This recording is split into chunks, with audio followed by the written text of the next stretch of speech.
guys, welcome to another episode of the Real Football Talk, and what a fantastic week to come back to the Premier League. Great start, isn't it? Adi, what are you? How are you, Adi? It was a fantastic week, exciting, so many exciting games. You know, I actually am happy when Arsenal win a big game because just your vibe is so different. My vibe is like this every single week, Adi. Yeah, I think Win, lose or draw the Premier League, it's still sick. even in your voice, you can just tell a difference. The smile, everything. I don't know. I don't know where you're coming at that from. You don't show your teeth that much normally. I always do. Yeah, I have you not been watching our videos, Adil? You have been watching our video. That's why it's been a fantastic week for some, weekend for some. No, but just football in general. Even if you look at like the game, the Liverpool game, the Chelsea, all of them been crackers. So, and obviously you got two fantastic derbies as well, isn't it? Just to add on. It's good when you're on top, hey. Let's just. But let's get started, Adu. The most highest scoring Manchester derby ever. 9-goal thriller at the Etihad Stadium. What's your view of the game? I mean, that first half was just like a complete and utter battering, wasn't it? From the first minute. So couldn't quite make out what you said. You're laughing so much as you said it. You're grinning so much as you're saying it. How was it? Nah, I mean, yeah, just shocking, really shocking. How much, really, because City didn't even have to play well, and I didn't think, they were. I mean, it's just the goals were so easy. United was so easy to play against and play through that. And there was really one main move. And I think while I was watching the game, I was really critical of McTominay, but I actually think he was given a tactical instruction, which really was suicidal tactics, and basically that exposed and gave City numerical advantage every single time. And that was a mistake, big mistake from Ten Hag. I can't imagine McTominay choosing to do that, and it was a big mistake. And ultimately, United was soft, and you're not going to see a back four, defend as poorly as that, I think, in any game. I mean, City, they could do magical stuff, but they really didn't have to. It was literally whoever ran, whoever gave a pass. It wasn't even like intricate. It was literally one run, one ball through, one and a goal. It was pathetic from United. But there wasn't any fight from United. Nothing. It just felt too easy for this City team. I mean, or you're gonna sit back and take all the pressure on, or you're gonna go on press. It didn't seem like either one, and they were just in between both. Yeah, I just think certain players looked very leggy, looked very tired, and the occasion was too big for them. You can't start a derby. I mean, there's ways to lose. Tottenham lost yesterday. They got totally dominated by Arsenal, but at least they made Arsenal work hard for it. We don't know if Man City, were up for the game because they didn't have to do anything. No. They just turned up and the game was won. I mean, that's how poor United were. It was so easy, it's unbelievable. And again, another strange decision. Again, it's not like he hasn't got options to pick from. He's got Casemiro in the bench. You've got like so many players that you can fit in. If that was the case of them being tired, you can rotate it. It's not like that you can't.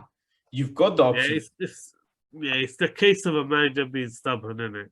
In his choices, isn't it? And it's costing the team now, because at the end of the day, those players don't have the legs. And don't, there are certain games you can get away with playing Eriksen in midfield with McTominay. And then there's other games where the lack of legs in that midfield will come back to cost you. I mean, everyone always wonders, why does Fred keep finding a way in the team? It's because McTominay hasn't got the legs to play a box-to-box role. I mean, he the odd time he'll go for a break and he looks good, but he can't sustain it. He hasn't got the legs. Eriksen certainly hasn't got the legs. So then you end up with a very static midfield that can't cover the gaps when you got a team that's and then, like I said, I think we'll do a tactical zone on it, but the suicidal tactics of Ten Hag was at fault for quite a lot of even the first goal, even though it looks like he made McTominay man mark Bernardo Silva in that first half. And City, what they do is Bernardo Silva went on the overlap. So he was playing more like the winger or the three, but more midfield. So he kept going out wide. McTominay is going in, completely leaving the central midfield, going into man mark Silva, and you got Grealish and you got Grealish coming in as the 10. Yeah. So every single time they play the ball into Gundogan straight into Grealish, or into Gundogan straight into De Bruyne on the other side.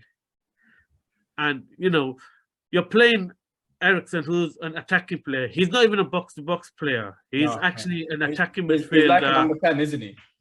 Well, he's a number 10 who has a passing range of a 8. That's the only difference. Because of his passing range, he can do a job in midfield. But that's against teams that sit back. As soon as you come against a top team where you have to defend, then he has zero of the qualities needed to defend, to play against a team that's going to run at him, attack him. So, already you're talking about the best playmaker in the Premiership. And then you're going to ask Eriksen to mark him or try to mark him in the game. He can't. It's suicidal tactics. He cannot keep up. You got De Bruyne playing on the right-hand side of the 10 position. So they're really stretching that midfield too. Yeah, you got Bernardo going fully as a left winger. Yeah. And the whole game you got Eriksen really pushing out wide to try and cover the De Bruyne. You got McTominay going all the way to the wing to pick up Silva. Bernardo, and you got Grealish having the field day. Yeah. And then you got Foden cutting in, all three. And you look at all the goals, it's the same tactical move that unpicks United for all of them nearly. Every goal. And you just think it's ridiculous. Like, it's ridiculous that move can effectively destroy your whole setup. But I mean, there was some beautiful balls from Man City though. That one from De Bruyne and even the one from Haaland to Foden. I don't look. That De Bruyne ball was, he does that all the time. But let's be honest, there's no other striker getting to that other than Haaland. That's true. Because of his length. It was a bit too far ahead. But Haaland is a beast, and he's got something amazing range. But do you know what's interesting is he had a little sit down with Gary Neville, and he mentioned this. He goes, "I know as soon as De Bruyne got that ball, I know he's gonna put it into that gap. So without even thinking, I make that run." Yeah, but I heard Haaland had heard some criticism from you that Gabriel Jesus is the best striker in the Prem, and decided to show you who the real best striker criticism from me. What was it? I didn't say anything of such. Yeah. I didn't say anything of such. I did. Should we look back at the video? Should I put the video up? Goes to you, Hassan. Should I put the video up? That's a credit goes to you, Hassan. You motivate Haaland for a hat trick. Nah, in all honesty, I think No, but if you look at the point you made, it wasn't off that goal scoring. It was more of the overall play. So it's no, two but different things come on, we're talking about. we're saying all this, but come on, as good as De Bruyne is, it was a clear pass. I mean, he was free. He was free to take 2 touches and ping that ball. Everyone's saying, "If it come on, you know, we're talking about one of the best passers in the whole game. In world football, he wasn't under pressure. That was not a hard pass. I mean, people are going to rave about it because it's De Bruyne, but I'll be honest. Jordan Ayew's pass for the goal for Edouard. Oh, That's a De Bruyne pass for me. That was beauty as that well. was under pressure. That was unbelievable. That's what De Bruyne can do. This is a piece of cake pass for him. Everyone running off, no one near him. Pick your spot. Timid defending. And you got a keeper who's got no presence in the 6-yard box. Who's, as that ball's coming in, he's running into the net. So what the heck? This is what you got. Listen, but what do you make? I mean, Haaland is just completely taking the league by storm, because that's what 3 home games, 3 hat tricks. I think the last 2 games, especially, which I said in the last podcast, that now you can tell the stats and the reputation is affecting defenders, because they're all running off from him, running away. Remember, who did they play last? He scored with his right foot, and he literally picks it up like a false 9, runs, and the whole defense is sprinting to the box. No one's going even close to engaging him, and he takes a shot with his weaker foot and goes in. So, I think, right, and you saw the same thing with United. No one wanted to go near him today. They were so scared. So, I think right now he's got such a presence and such a reputation that he's not actually having to play great to be great. And that is probably that just shows how great he is, that his presence is causing so much. I do. It's evident in the Foden's hat trick, right? Because you see Haaland picks it up, turns, and then just plays that pass, and no one still closes him down. But it's the same in every single attack. That's the thing. Everyone gets fixated on the obvious ones. But even look at the assist for the goal for Foden second. It's just a standard diagonal run. Yeah. You'd think it'd be the defender pushing and trying to create the space. It's Haaland. Haaland do what defenders normally do to a striker. Get their arms out, push them out the way, get an extra yard. But it's not. It's Haaland doing it. And the defenders are just scared to close him. You look at Lindelof. I mean, that's not a hard tackle to intercept. I mean, just put a slide in. Slide and give that out for corner. He's too afraid of being beaten by him, innit? That's what it was. Or by I don't know. It's a joke. It's terrible. Or you look at all the goals, and that interesting thing is you look at the 3rd and 4th goals, they're counter-attacks. Yeah. Everyone was talking about United and they're counter-attacking and they play the counter-attacking. Well, City done a number on them.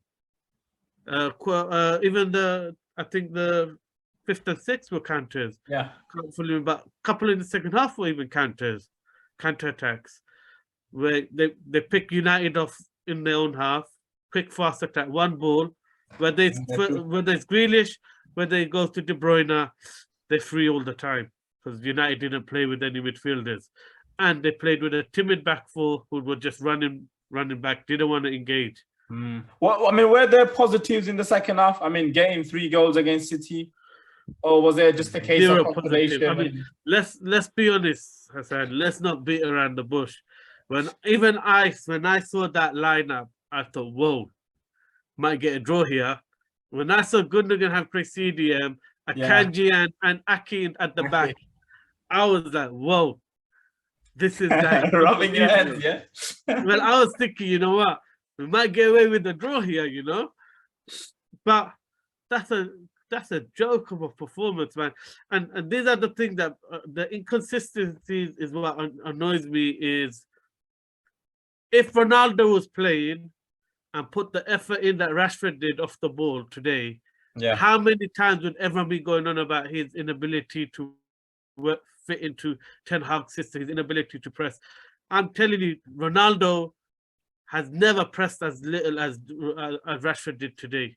But it's not even the pressing. I mean, he didn't even hold on to the every time the ball went to him. We already know he can't do that. We already know he can't hold up the ball. But at least press, innit? At least press. At least lead the press. At least pick up Gundogan every time the ball goes to the fullbacks. At least pick up Gundogan. No, you look at those goals.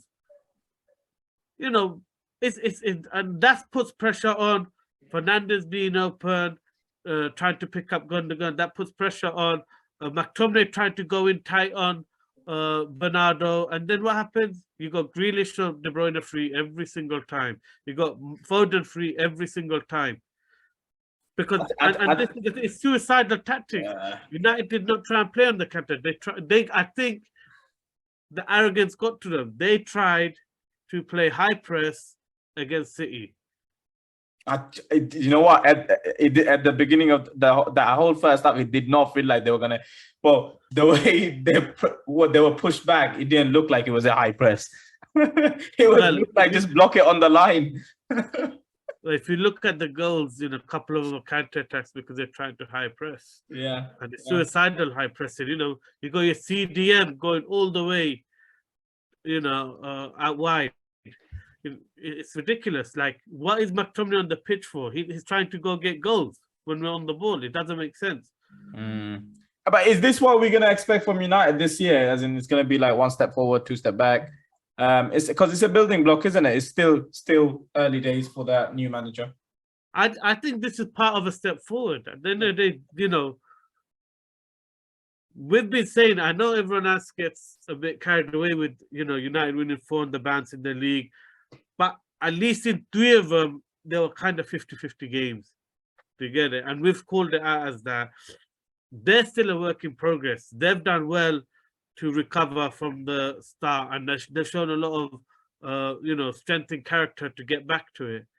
But clearly right now the belief systems in terms of challenging a team like City ain't quite there yet. And the use of McTominay in that game, the performance of Martinez, everyone's been raving about him. His performance today was a complete and utter joke.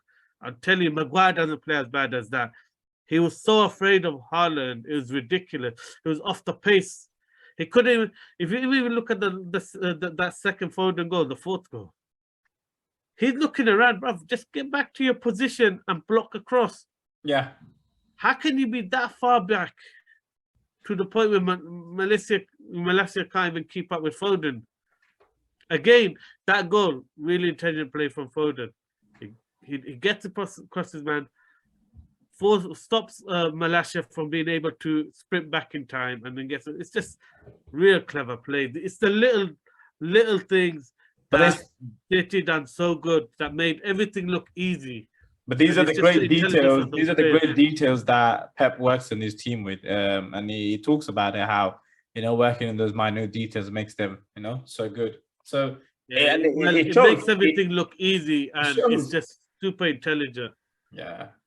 I think you brought the point. I mean, when they said there was Gundogan and everyone coming in, it did feel like, oh, you know what? Ooh, can there be something there? I was like, I'm not gonna lie. I was really looking forward to it, thinking, it's gonna be another good derby. But the way I never for once thought United were gonna win, and I had a feeling City could score a lot because I've watched a lot of the games. And United do give up chances, but what I didn't think was there'd be such a heartless performance. I thought they sorted out that character and the fight and the fighting spirit, but if you look at the games United have lost, all 3 of them are actually, I would put, you can question the heart of the team and those things, fine, but a lot of it is actually down to the decision Ten Hag has made in his selection or in his tactics. And so it just shows that if you get the setup right, this team will get results. So does Casemiro need to start? Sorry? Does Casemiro Well, need to this start? is the thing. Casemiro did need to start, but then you look at the second half, while McTominay was on and he played the role like he should be, playing the position first and not getting sucked in by the man and the free man. Yeah. We started to get control of the game. Soon as they took him off, City ran riot again. Because why? Casemiro went back to trying to pick him up, trying to move around. And his mobility is important. He's getting himself about, he's putting tackles in. But I don't like the way Ten Hag has made Eriksen an undroppable player. He was too leggy. He just couldn't keep up with the pace. There was one point where De Bruyne literally was dribbling along the whole line. Yeah. Whole touch line. Just keeping on the touch line dribbling. And Eriksen was full pelt sprinting. He wasn't even getting close to even the heels. But Adi, do you know what I was thinking he might do for this game is bring in Casemiro with McTominay just to solidify and give that middle a bit more leg, a bit more bite there, because that's where City's play stems from, right? Them three midfielders. Yeah, I that's think what was surprising to me, that you got a 60 million player that you bought in because obviously he's going to fix or the problems that you had, but then you don't play him. Again, because he's made Eriksen an untouchable player. He doesn't even take him off ever hardly as a sub. That's where the problem is, because when you're starting at a new club, you're putting the building blocks in place and you're going to players and you're building their confidence up. So you got to remember where United were. So part of that comes into the thinking that taking someone out while they've been doing well for a big game will then mean they might start thinking, oh, you weren't really rating me and I'm not really your. So I think part of that comes into it, because who is he going to drop? Ultimately, if he drops Rashford in any of these systems, suddenly it's like, oh, you drop Rashford. I'm not your number one guy. If you drop Sancho or Anthony is a guarantee. Martin's a guarantee. Eriksen is a guarantee. So everyone else suddenly, Fernandes is a guarantee. So then why are you going to drop McTominay for Casemiro and then say, what kind of message are you giving to the players? Yeah, but it's about picking the right team for the right game. I think I get your point. What that says is he's still trying to win over players and convince players, isn't it? Really, ultimately, a manager who's proper confident in his decision just makes the decision that's right for the team, and he sets the culture where everyone understands it's all about the team. So, maybe the whole traveling to Brazil and back was a factor, because at the end of the day, they played a game later than everyone else as well. I think Brazil played their game on Tuesday night or Wednesday, so a lot later than the other team. So they travel back there. So if you look at other matches like Liverpool's, those players who travel back were way off the pace. Like you'd never. So we'll get to it. Yeah. So maybe that's played a factor. Either way, he needs to be more flexible.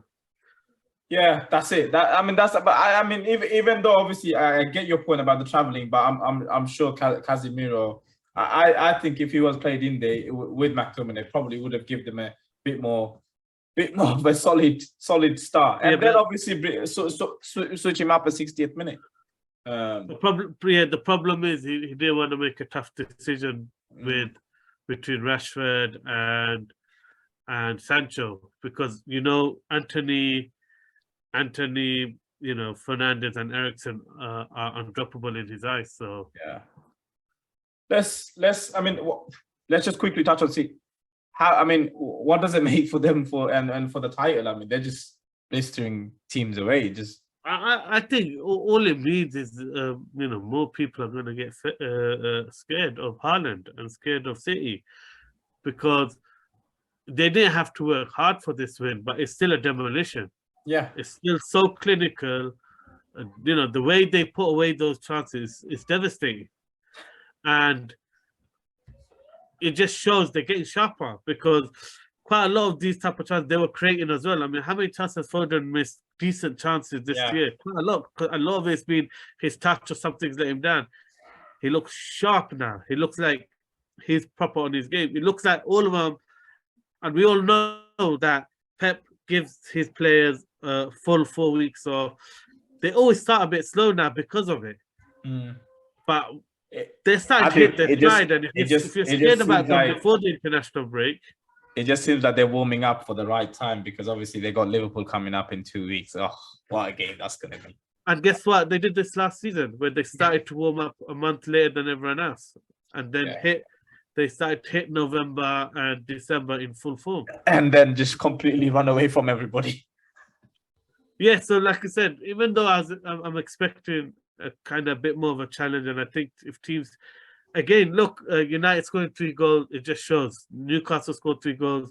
They're not as good off the ball. When you look at some of the press, I know, everyone's going on about, City's pressing was... Actually, their pressing wasn't great. It was actually United couldn't do basic passing.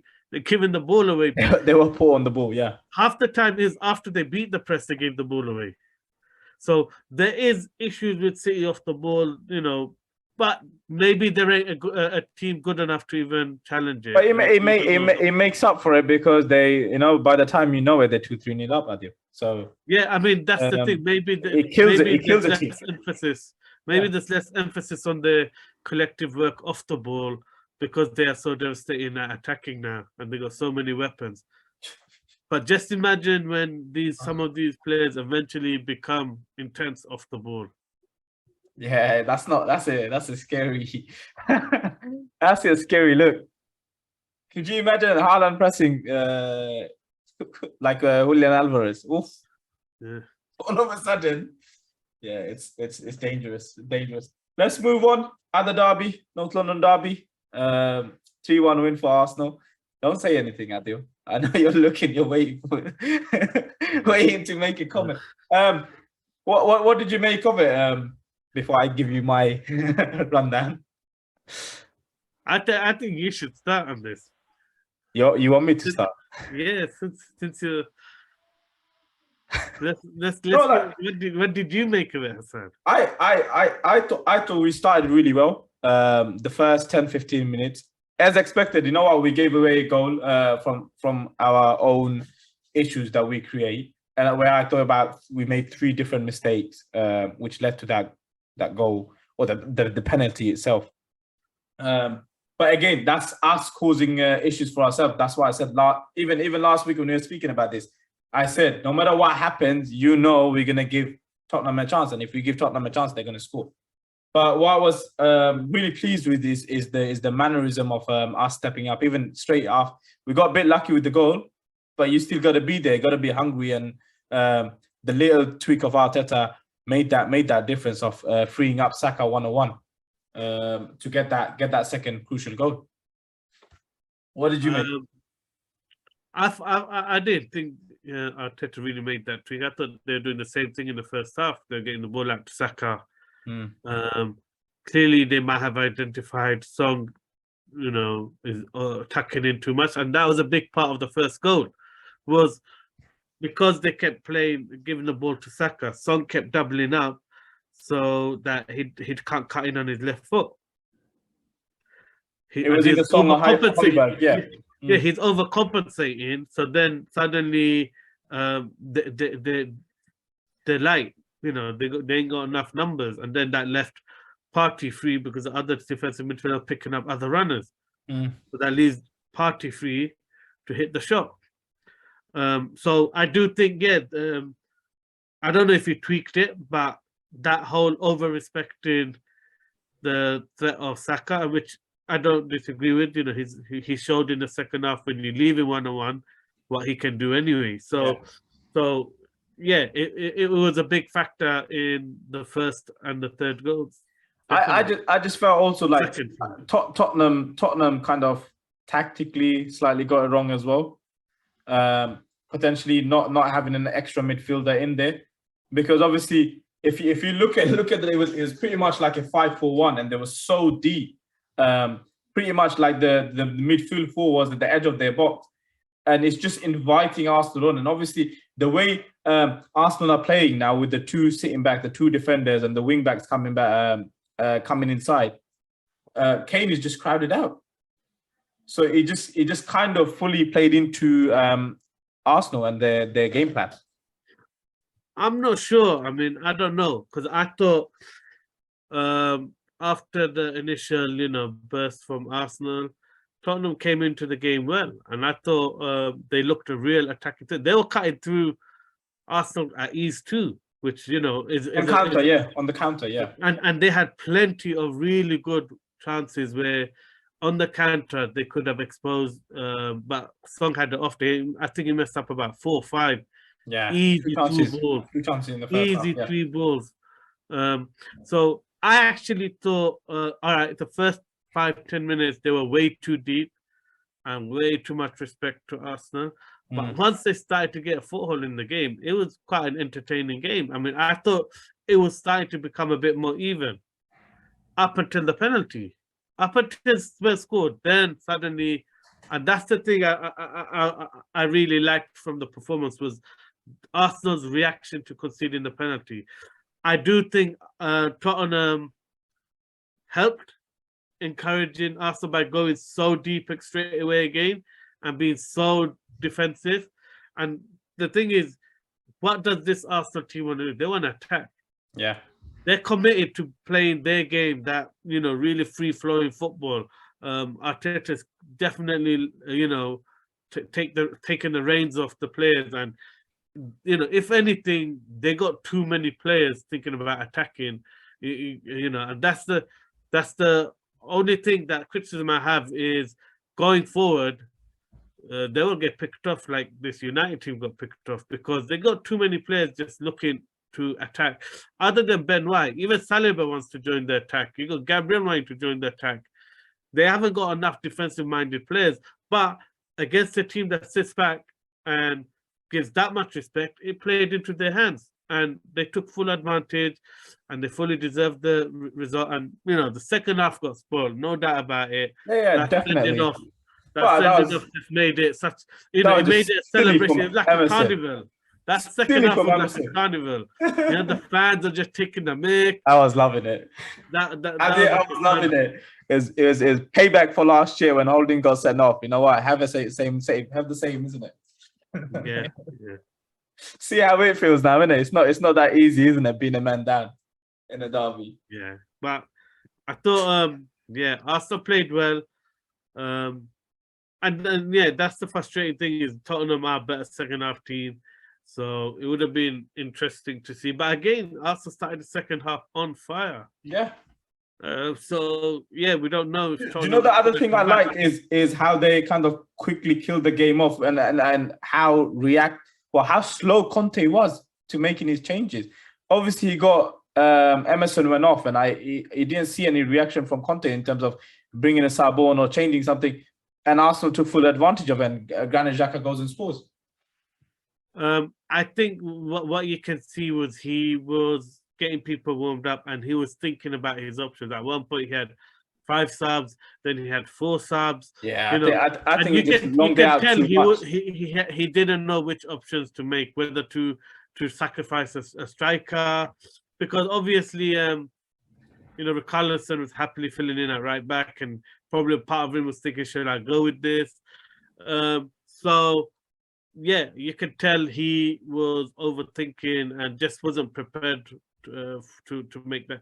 And it showed in the fact that he wasted his time and managed to get 4 players on in one goal rather than just quickly make that substitution for that time. He's probably got too greedy in, because the thing is, firstly, tackle the issue of the sending off. Keep that separate. That's my point. The fact that you're losing a game and you need to get back.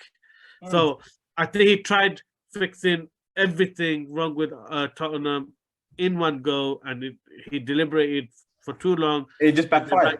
He did the third. Because obviously, once the third goes in, it's pretty much really hard to come back from there, especially with the but you have to appreciate and acknowledge the killer instinct of Arsenal. Because soon as they just went like that 5 minutes, as long as it took, Spurs were hanging on, and you can tell the goal's going to come. He needs to make a decision quickly because it probably might not have changed anything, to say the truth. No, I get it, but at least he breaks the flow. Like a striker. I think at least he breaks the flow, right? That's what I'm saying. At least he breaks that and gives that team that breather to kind of reorganize and get some. Definitely. Because no matter what, everyone's thinking, what the heck is Carlson still doing that right back? Even if he's doing a decent job, and he wasn't doing a bad job. No. The goal didn't get conceded because anything he did wrong. He was actually putting in a good shift. Yeah. But the fact is, it affects everyone else. What did you make of him taking off both Son and Richarlison? Players that could play in the counter, especially with the men being down. I think once the third goal went in, he just went into damage limitation mode, thinking about they got Champions League, they got, they got tough games coming up. I think he just went into, So in a way, he kind of like threw in the towel. That's what he felt like. Yeah. And I don't know psychologically, but he's really good psychologically at picking players up and picking teams up. Let's see, because that's not winning mentality. I mean, it's a derby, man. Like, I don't know, throwing in the towel in a derby is like, Yeah, maybe he just, he just thought, let's not concede anymore. Because at that point, Arsenal were really rampant, and it did feel like, oh my gosh, this could be 5-6, 6-1. I was crying out. Every time they attacked, it looked like they were going to score. So I was crying out for it. I really wanted it to be like a smashing. Yeah, but again, the whole game turns on the sharp thinking and intelligence of Gabriel Jesus, because there's nothing in it, but just he's the only guy like a live wire, waiting for a mistake, expecting a mistake. He's the only guy moving. That shot is going straight into, it's an easy save. It wasn't a great shot from Saka. Lloris could have, even if you're going to palm it away to the side, you kind of palm it straight in front of him. Yeah, Lloris could have dealt with it better.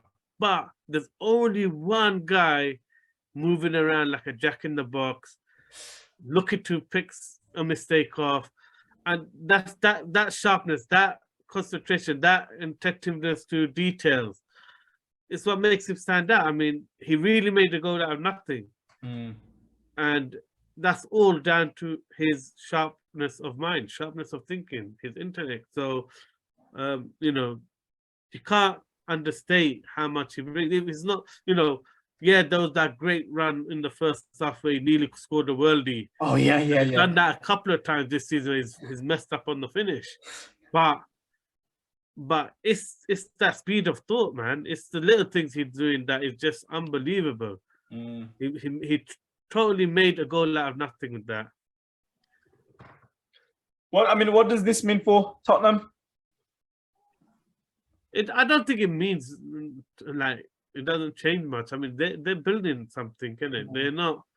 I think you got to remember, it seems like in the top 6 battle, having home advantage is back to making a difference. It's massive, isn't it? Yeah. So I think we have to bear that in mind in the way we analyze some of these big games, because at the end of the day, everyone's on an upwards trajectory, and playing at home is a big advantage now because everyone's on an upward trajectory. So I think, that's just something you have to bear in, not overreading into a loss away from home against a top 6 rival.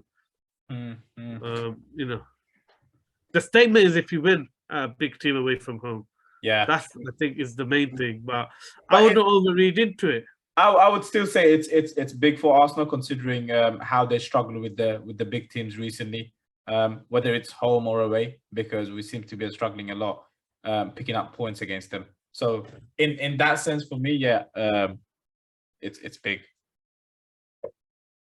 I think, like I said, for individual team, but you asked what it means for Spurs. No, I know. I'm just saying from Arsenal, it definitely meant a lot more because, again, it's been a long time since they've won these big games. But like I said in the predictions, I just think the Emirates has a completely different atmosphere right now. I think that's a very hard place to go now, just because of the atmosphere, the connection the players have with the fans, the type of football they're playing. Yeah, it's a tough away fixture. It's gonna be massive against Liverpool, and I think that's a real challenge for us to how we pick ourselves up for that one. Because I don't know, there's a mental block every time we've played Liverpool. It seems like Liverpool and City, and Man United away. But so it'll be good to see how we react on that one, how we play against them. Even considering the fact that Liverpool not playing that well, there's still always that issue with us. Yeah, but again, I also have the confidence right now, and again, they're building their belief systems every time they do something they haven't done. So again, for Arsenal, I think it means more than it does for Tottenham. I don't think it's changed much about where I think Tottenham are and what they're trying to do and the way they're trying to do it. And it hasn't really changed much in terms of what I think about Arsenal. But Arsenal, you can clearly see the way they play. It's that confidence is important because they're going out there to dominate the opposition, play attacking football, and I'm not convinced by them off the ball. I think because of the way they play, like, and a big way you can tell how teams aren't great off the ball is how they do in Europe. The results they get in Europe, because European football is a different style where it's not back and forth, it's not Premiership, they're not leaving you gaps, they're not looking to attack, they're looking to tactically just pick you apart. It's like a chess match. And I think already you've seen Arsenal, they've had to, only because they're playing completely weak teams have they blown some way. But against Southampton, I think you'll see that, okay, not having that discipline off the ball. Well, I mean, I believe in Europe, we've pretty much put the second string team on as well. It's not like we're playing the full squad. Yeah, but even when they put the full squad, it'll be interesting to see whether that lack of focus of the ball or that lack of direction of, because you still think like a lot. Saliba is doing a lot of last ditch tackles, a lot of last ditch covering. I still feel like off the ball, a good team will really expose the way they are. I don't think it's there yet, but what I've seen is when we needed to for a specific game, when we do need to set up in a way and press in a specific way, he has managed to set that up, and we do quite well. So it's something to definitely keep an eye on, Adil. Good point there. In terms of being proactive, being brave, back in your philosophy, back in your attack, I love it. I think it's excellent, but still a stage to go. But they definitely backing themselves, which is still building blocks. Long way to go. Still fourth place is the aim for them. How we get it? I love the way you're so worried about backing your team. No, it's not what I know. I'm gonna bring. Last year you said the same thing to me. Do you remember? You said, "Oh, you got this many games." What did I tell? I know my team. Just trust me. These away games, going to be really difficult for us, and it's going to cost us. What happened? That's what happened. I know. Trust me. Yeah. Trust me when I say I just think when it comes to Arsenal, you like to sit on the fence. You're scared to wait. Sit on the fence. Even if they go for a title run, sit on the fence. Sit on the fence. Or was I right with my call that I made probably 15 weeks before it actually happened? I was right what I said. Yeah, but anyone could make that prediction. I mean, you got anyone, but no one was making it. Everyone was going. Everyone was saying. I was saying the same thing. I was just gunning you for not backing your team. That was it. It's not. It's about being real and realistic about what's happening. Fair enough, but I just think, like I said, it's the real deal, isn't it? They're proving new. They're getting new stats. They're proving new things. They got a long way. You were worried about this derby. They got a long way to go to but get to that level. You were worried about this derby, and they kind of won it quite comfortably. Yeah, I mean, sending off hope, doesn't it? So no, even in the first half, even when it was 1-0, after it went 1-0, it was all last time. Saka had a chance. No, wait, no, no. Don't get me wrong. You know, It was good. It was good, but I'm just saying. Obviously, sending off did help. In terms of the how game was done easy, already, man. It was how 2-1. It was 2-1, and they were dominating. Oh man. Let's move on, Adil. Move on to the opposition, Liverpool. Liverpool versus Brighton. I mean, what a start by Brighton going to and Tossard. I mean, wow. What can I say? To go away at Anfield and get a hat trick. Not many people could do that. Would probably be a bit down about not potentially getting to all 3 points. What did you make of that, Adil? I think, I mean, Trossard, his finishing and especially first goal, you know, really exposed the lack of confidence Trent has currently, and Trent was really, you know, poor for the first 2 goals in terms of individual errors. In terms of individual errors, but that is the worst I've ever seen a Liverpool team play. I mean, that was unbelievable first half. I mean, I kid you not, Brighton should have been Welbeck 4 or 5 up. Yeah. I mean, Alisson bailed them out, and that result, they have Alisson to thank for, because Brighton should have been. I mean, there were chances in the 6-yard box free, and it's just Alisson was the only thing that saved them from going, you know, easily 4-5 up. So that's how bad and off the pace Liverpool were. And I mean, I've never seen Fabinho play so bad. I've never seen, you know, Henderson play so bad. I mean, Trent's, you know, confidence looks shot, and that's surprising, because it's not like, you know, we know he's weak, not the best defense, but there has been big games that I remember where he has performed, you know, against big players or good players in the Champions League. He has performed, so it's not like he can't defend. So I don't understand why he's confident. I don't know. I think there's an. I just think being dropped by seems like recently he's just given up in terms of his defensive. He's just like. I just think that's the Liverpool philosophy. They did that last year when he was struggling. They just encouraged him to attack more. But again, we've mentioned it before. But that time they had a fit Henderson covering. You know, now they don't have that. Now they're playing Harvey Elliott more, and then, I mean, Henderson looked way off the pace. He has a lot. You know, he's a lot at fault as well for that. Is it the first goal? No, second goal. Second goal.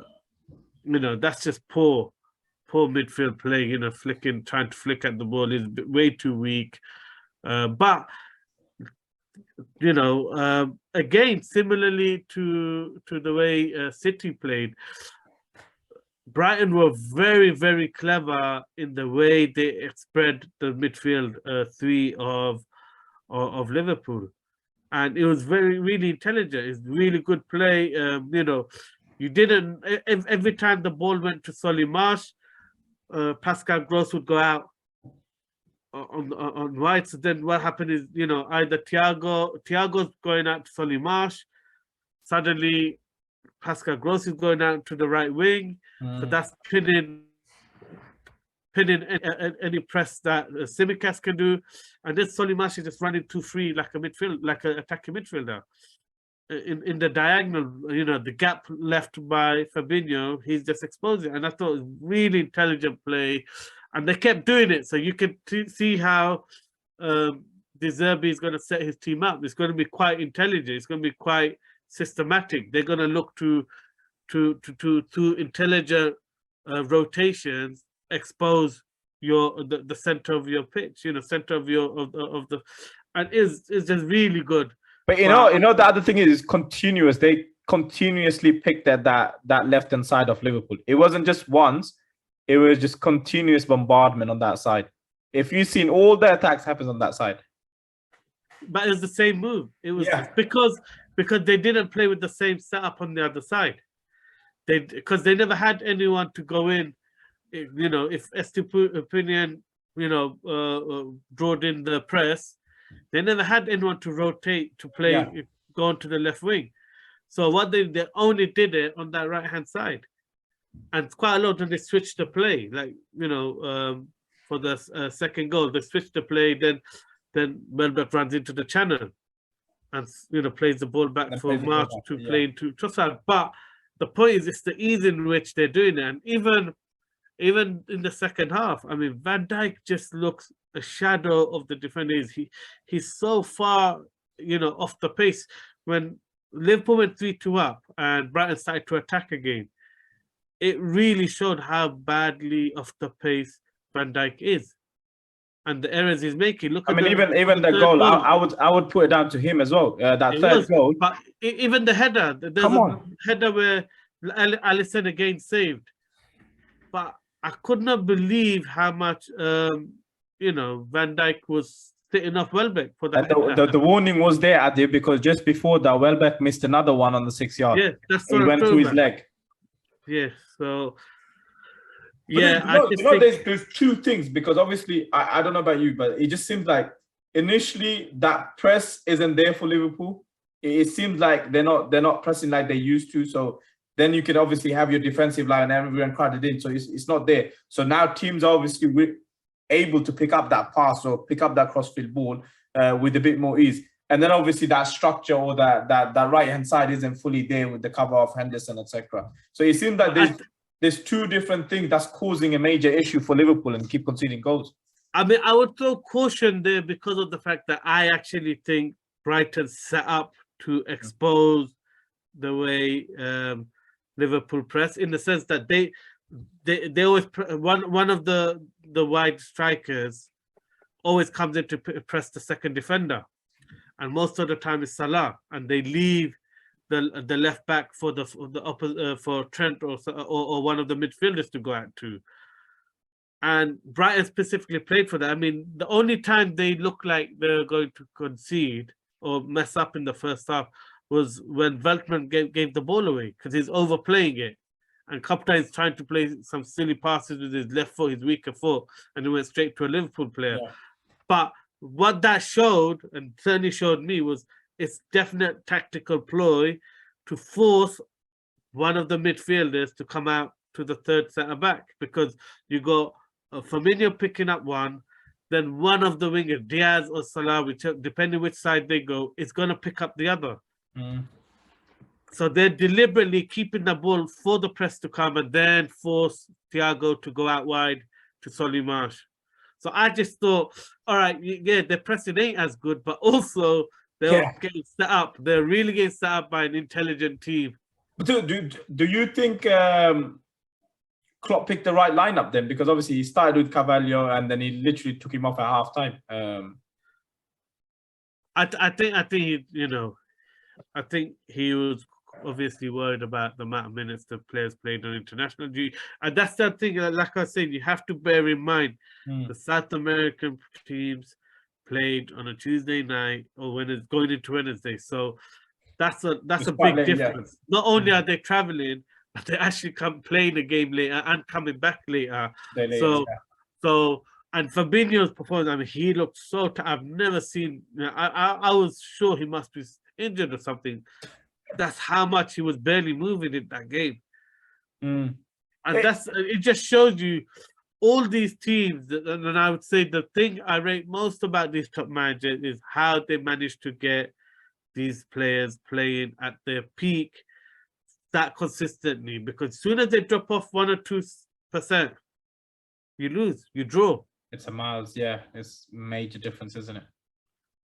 Is there cause for concern for Liverpool? Because obviously that's a lot of points dropped this year already, and everyone keeps talking about the Klopp seventh season syndrome. What do you think, Adu? I think they're still a formidable team, but they have issues. They didn't reinvigorate their midfield, and that midfield looks like it lacks legs. I mean, there's no other way to say it.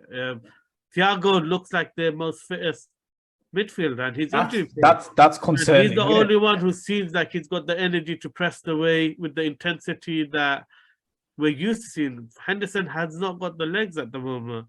Fabinho hasn't had it this season, and that's a big part of their team. That's a big part of their identity, the energy and the thing. So I think, we said it last podcast. It's a huge mistake not getting a midfielder in. I think Arthur hasn't solved anything. Yeah, that's what I was gonna say. What's the point of Arthur sitting on the bench? Instead of where's Wally, I think we need to start campaign. Where's Arthur? Oh, that's a good one. I like that, dude. Let's. I mean, what did you make of Dejabri and his first game in charge? I mean, seemed like set up the team really intelligently. He's well known. He has a really a thinker of the game. What he did is exactly what I've seen him do, even with Shakhtar. They gave City and Liverpool and all the teams they played tough games. That's how he is. He's a very clever tactical manager. Great addition to the They're Premier going to League. play good football. Great addition. They're going to take chances. They're going to score goals, and they're going to play brave. They're going to give. They're going to be a team. They're no longer going to be one of the teams that you think really slow tempo football. Sometimes whenever I had to watch a game from Chelsea or Brighton, it's a game of nutrition. They're dominating the game. And they play so slow. It's a game of nutrition, It's no longer like that to watch Brighton now. All right. Let's keep an eye out on that. Let's move on. Brighton's former manager, Graham Potter, first win in the Premier League. What did you make of them? I just feel quite late. Said nutrition rather than say attrition. Attrition. Oh. Yeah. Okay. Cool. Yeah. So Graham Potter, first win in the Premier League. Yeah. That was a game of attrition. Exactly what we're saying. I wasn't impressed with them. It was hard to watch. It's the same type of thing, man. They look okay in possession. They're good. The difference is they get the ball out wide slightly more quicker. But in terms of creating real clear-cut chances, they're struggling. And let's be honest, that goal came from the first goal came from a long ball, and it came from a long ball, and your centre back should have been sent off. Yeah, and we'll get to that. We'll get to that. Yeah. It shows how clever Thiago Silva is because he actually played it into that path, and it just shows how clever he is because a good striker will understand where another striker wants that ball and will play it like that. Yeah. And he deliberately played it on the stronger foot, on a way where, and it just shows two great players. I mean, the goal, Aubameyang could turn and Aubameyang's finish was just quality. And the biggest thing about that goal, and not everyone will recognize it, is the slight nudge he gives the defender beforehand, before the header. And those are the difference, because up until that point, the defender is holding him, grabbing him, and he doesn't do nothing. And the moment he goes into there and he realizes Thiago Silva's going to win this header, he creates the yardage by just pulling his forearm out, pushes him slightly. That's where the separation comes. And the thing is, the defender can't really complain because he was all over Aubameyang all the way up until that point. Yeah. And it's just so great, really good appreciation of where to play the ball from Thiago Silva, and just real intelligent number 9 playing how to create separation from the defender at the right time, and what a finish. So if you look at that, and then the second goal is like a injury time. Gallagher, against Gallagher, great finish. Keeper got a hand to it, a top keeper would save that. That looped quite a bit, but great finish nonetheless. They didn't really create too much. I mean, they had a lot of possession. They pinned Crystal Palace back, Crystal Palace back, but that first half is all Crystal Palace. But okay, now let's get back to the big point. Yeah. Should Thiago be sent off? Because to me, that's a clear goal-scoring opportunity, and Thiago just blocks the ball with his hand. Yeah, that's clear cut. I mean, Jordan Ayew it's not Benteke or someone running slow running in a goal. He's a fast player. Chilwell is not coming across from the left-hand side of the pitch to the right-hand side of the pitch in time. That is as clear-cut red card as you can get. And it's as deliberate as you can get. He blatantly done it because he looked at the ball and then he slaps at it. Yes, I just think... The first one just touches his hand, but then he obviously does it with his hand. But this is the problem now is, And again, who's the one? It's Atwell. You know, the guy loves me. Even when he's in the VAR booth, every time he's on the VAR booth, he does a mistake because he's too busy trying to be the referee. He wants to make the decision. He doesn't want to say to the ref, "Oh, go to the sideline and have a look at it." He wants to be the guy like he's still in the middle making the decision, and it's a joke because at the end of the day, the game is not meant to be refereed by the VAR official. No. Then clearly the referee did not see how deliberate that handball was. Send him to the monitor. To the monitor, yeah. I just think that's ridiculous. That was ridiculous. Okay, another one. That's another one. And the thing is, the mindset of the Crystal Palace players, it showed also their weakness too, because they completely lost their head and they had no reason to, because up until that point they were looking to get the second goal and continue. I mean, Chelsea were all over the place, and the way Crystal Palace were attacking them and dominating them, even if the referee made a decision, they shouldn't have completely lost their heads, because at the end of the day, you're still the team looking like you're going to get the second goal. Just focus on your game, back yourself. And I disagree with how much Vieira went on about it. He just talked to, he went for about 10 minutes arguing with the fourth official that he ended up getting a yellow card 10 minutes after the incident. By then already Chelsea could. So I do think there's a weakness in mentality of the players and the coach there. That's a big mistake, because no matter what, you're still the team dominating. Still back yourself to get the second goal, because you look like you're going to get it anyway. So, yeah, and and even the way they dropped deep, so deep in the injury time, it's like at no point did it look like Chelsea were that much better than him. But as soon as Chelsea made all their subs, pull a few more attacking players on, it's like, they choked. They just played so much respect. I think they just tried getting that point and getting over the game. Yeah, but there was, even in the second half, they still looked a threat. So, they chickened out. Crystal Palace should have stuck to their values, because they played a really attacking lineup. And they really they did. That. I mean, they went with Eze and what's his name? Olise and Zaha, Ayew and Odward.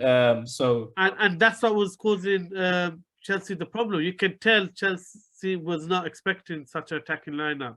Yeah, definitely. So by the end of the game, when you're checking out and you're making defensive subs while the opposition just throwing one attacker and another, and you're just the wrong message when you are in general play the more threatening team. Yeah.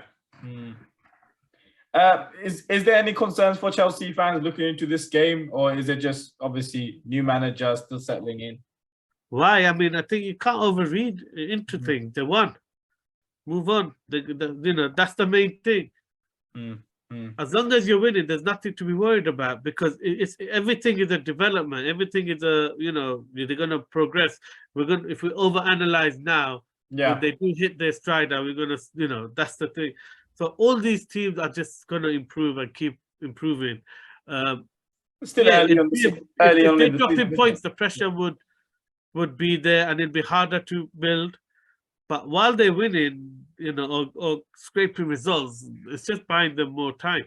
Yeah, because win keeps everyone away, doesn't it? Anything else that caught your eyes, Adu, this weekend? I mean, West Ham finally got a win. Good win against Wolves. I thought Samaka scored a great goal, and also what was it? Newcastle destroyed. What's their name? How can we not talk about Almiron's finish? Yeah, that's what I was going to get to. But I can't even figure out the team. Ball from Guimaraes. The ball from Guimaraes was delicious, and then that finish. To control that, the ball was spinning. To control that, and they hit it the way he hit it. Oof. Oh my word, ridiculous! Like the commentator said, if he was to do it 99 more times, he's not getting that. Because it is, but you know what? It is that good. It is that good. He scored a worldie, and he was inches away from getting the hat trick, and Yeah. you know, unlucky. He's unlucky, but what a game. After Jack What a Grealish goal. made that comment about him, it seems like he's turned the corner. He's been playing well. Even in pre-season, I saw a game Yeah. where he was the best player on the pitch. Even since pre-season, he's definitely taken a liking to Eddie Howe. And what can you say? I mean, they're playing well. Yeah. Clearly, that sending off had a big impact on the game. Chalobah. Yeah. But yeah, I'm gonna give credit to the referee in the Bournemouth match. You know, I don't know how the VAR ref sent him to the monitor and he stuck to his guns, because it was never a penalty. I don't even get how, you know, this is the concern, is it's not as much the standard of the referees in the middle of the pitch now. The standard of the VAR officials. Do you want to know something? Do you want to know something even more? So I was watching the game Leeds against Aston Villa. They were doing VAR checks left, right, center. It seems like every time he broke up play, there was a VAR check. No joke. That's how much it was. And I'm just like, what is going on? All the commentators keep saying, "Oh, there's a VAR check. There's a VAR check." I'm like, are you for real? For what? But you know, this happens like every season after the international break. Like, for some reason, weird decisions, and the referees go stricter on certain things to make a statement.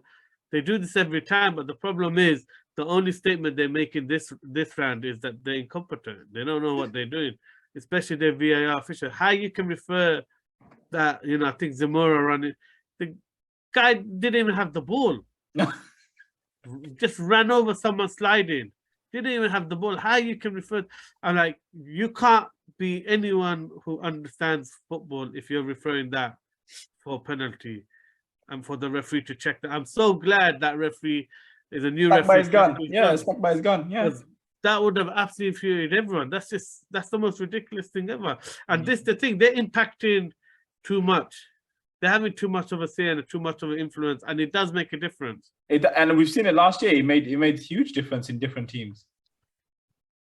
Yeah, definitely. Crazy. Adu, thank you. Thank you for those watching. Please make sure you like, share, subscribe, and as always, please leave your comments. Let us know what you thought and your views of the different games, and what's happened throughout the weekend. And we'll see you soon.